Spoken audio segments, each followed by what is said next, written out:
I was actually feeling a lot of imposter syndrome from day one at MIT.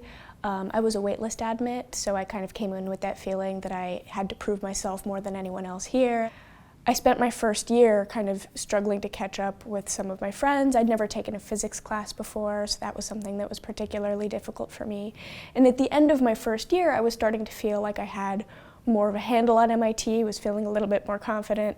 And then my sophomore fall, I took my introductory neural computation class, which was something that's a core part of my major, and it's also a class that was very important to me because I wanted to be a computational neuroscientist. And for the first bit of that class, I was doing pretty well. I was scoring well on my problem sets. I felt like I understood what was going on in class.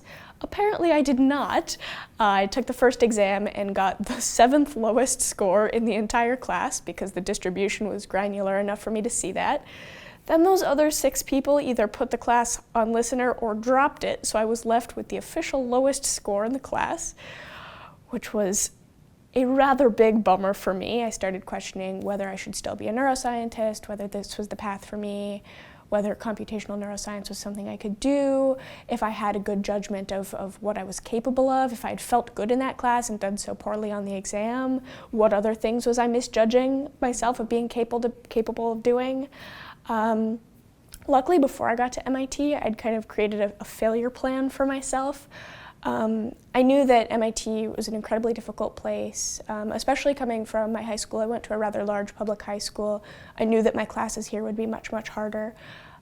So however much I wanted to start immediately emailing the professor, putting together a ridiculous study plan that had me up 28 hours a day, I decided to take a deep breath, walk down to Harvard Square, go to LA Burdick, get myself a nice hot chocolate, and take a couple hours to enjoy being off campus, enjoy having some time with myself and not think about it at all, get outside, get some fresh air. And because that was something I had planned for in advance and I knew would be part of responding to any failure that I encountered here, it was something that I didn't feel stressed about doing because I'd already factored that into my timeline.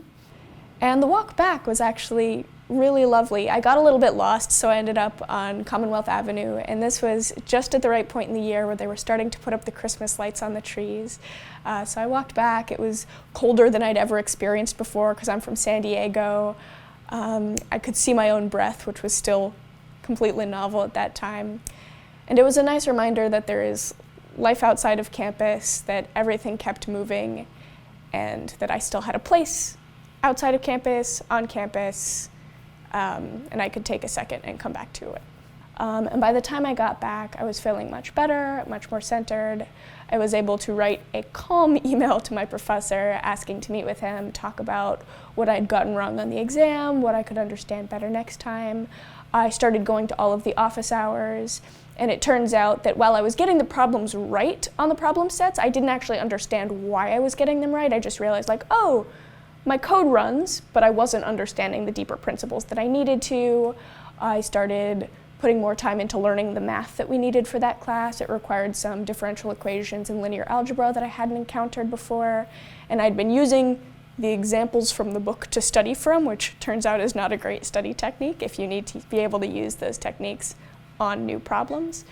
So over the course of that semester, I started in not just putting in more time, putting in better time, trying to figure out what I wanted to gain from this class exactly, what skills I needed to get there, talk to the professors and TAs about what specific parts of the material I wanted to brush up on, what kinds of problems I could do to practice.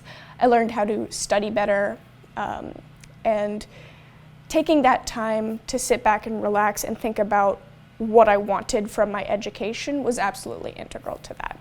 This is a repeated experience. This has happened in maybe 5 classes over the time of my time at MIT, where I will love a class, completely bomb the first exam, go talk to the professors and TAs, get my life together, and do well in the end. So it's not like this was a one-time experience where I failed the one time and then I never did ever again because I learned my lesson. No, I continuously do this. I'll get like a C on my first paper in a class, get like a 50 on my first exam in a class, sit back, reevaluate what I want from this class, how I might be approaching it wrong. You'd think I'd learn to do this at the beginning of the semester, but apparently it takes doing quite badly at something. Maybe I'll learn someday, but yeah. this is an experience I've had over and over, and I think most students at MIT have had this experience at some point. Yeah. So I'm now a computational neuroscientist. I love it. It's the only thing I'd like to be doing on this planet. And yeah.